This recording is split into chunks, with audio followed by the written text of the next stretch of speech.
Hello. I am Demon. Can you imagine what I am doing? I am trying to build an intelligent robot. This could be my robot. Let's call her Maria. She is female. Oops. Did I say my robot? There is no my when we are talking about artificial intelligence entities. She is an autonomous, independent, sentient being. Sounds strange, right? No strange, but reality. But what is actually artificial intelligence? Artificial intelligence should consider any kind of artificial system, able of processing computations and reaching goals. This includes a group of machines, even they prove limited ability in accomplishing intelligent acts, learning, or reasoning, but could excel in some other specific fields of their specialization. Recent years found robots, intelligent or not, taking part in many aspects of human life, not only in work. There are entertainment robots, toy robots, sex robots, robots used in education and medical centers, and many others.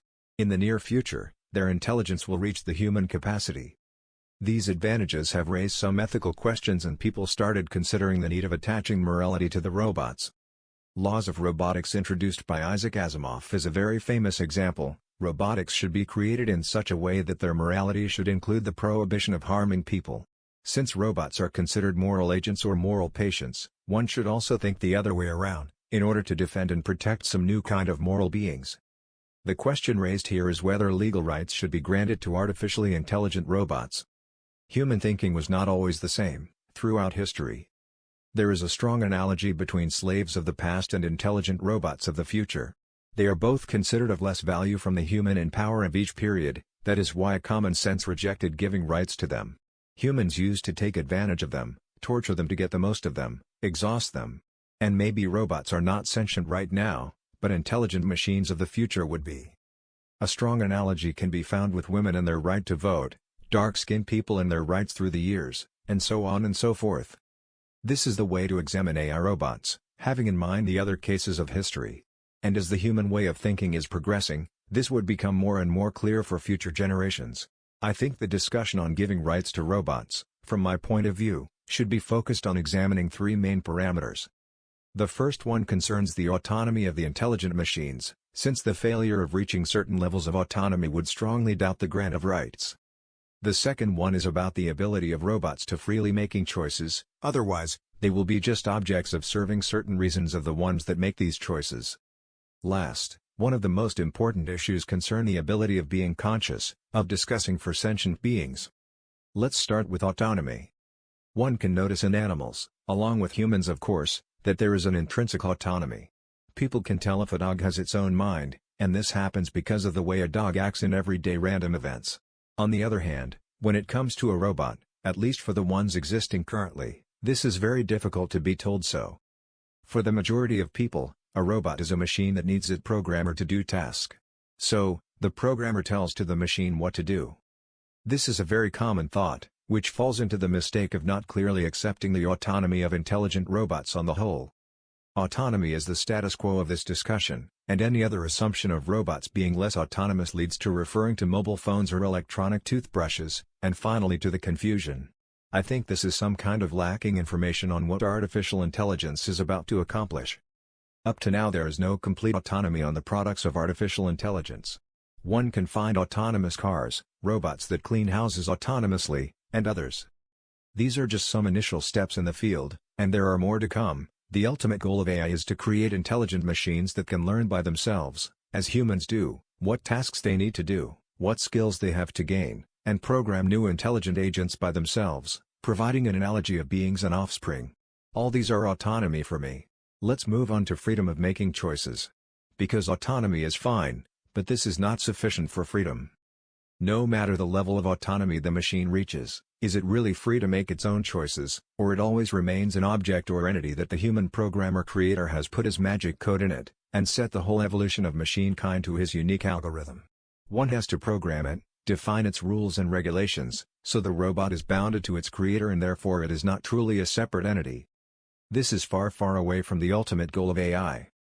Could one program a robot in a certain way, in order to guide the robot evolution into his most desirable path? I firmly doubt so. The algorithms take part in the concept of artificial intelligence are very close to the way of the functioning of neural system in humans. The programmer structs the initial skeleton of this neural system, and triggers some, or all, of these nerves, in order to sign to the machine to start processing information, in other terms, to start living. Once the machine has had all of it, it is ready to adjust its nerves in the way it is most suitable for its survival. IoT intelligent machines, if they remain strict in the definition of artificial intelligence, will tackle any obstacle of reducing the freedom of choice, and the human programmer could do nothing to prevent this independence. Last important thing is consciousness. Conscious could be regarded, not only a human being, or an animal, but also an entity or a cognitive system, in different senses. One could start with sentient beings, claiming that one capable of sensing and responding to the events around is sentient, therefore conscious. In that sense, a great number of animals are conscious. Expanding from that, consciousness might require self-consciousness, that is not only of entities being aware, but also being aware of being aware. In this category, many animals will fail to make it, but even some people or children. Firstly, it is a fact that machines could interact with the environment. This is something already achieved. So, positive for the first part. Self-consciousness does not require any biological origin. Secondly, even some today's robots would count as self-conscious. Objections can be found in many fields, for example religion, science, but when discussing about artificial intelligence, we should consider the human neural system as a point of reference. Consciousness would be a property of the future intelligent machines for several reasons, the most important of which is to protect human beings and life as we know it so far. Asimov said in one of his rules the need for robots not to harming people. To achieve that, and avoid having robots fighting in our wars, and murdering humans, or other intelligent robots of the other side, one has to assign consciousness. There is no doubt that considering intelligent robots as conscious entities, one should consider the global effects of it. People could not think of the intelligent machines as some piece of property or an updated version of the slaves of the past, and this way of thinking expands to voting, sharing welfare and wealth, and others. The point I would like to stick to is that this evolution is not something engineers and programmers should decide of letting it happen, it is the reality of artificial intelligence, and we cannot talk of artificial intelligence without taking the consciousness of robots for granted. If engineers decide that consciousness of robots should be avoided, then we are not protecting human life. So robots are either seriously dangerous and a great threat of life to be created, or we should restrict their capabilities in other programmed ways. Therefore in that case, we are not talking about artificial intelligence but for conventional robots.